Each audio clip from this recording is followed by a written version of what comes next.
глубине Байкала.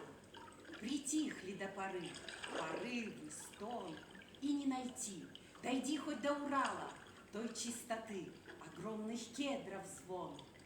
Но тишина, она тут ненадолго. Выходит буря, сила из глубин, и ветры дуют, колят, как иголкой. Не бойся, путник, если здесь один. И кажется, в Байкал упало небо, и заскрипела гулка ось земли. С волною Чернота летит свирепо,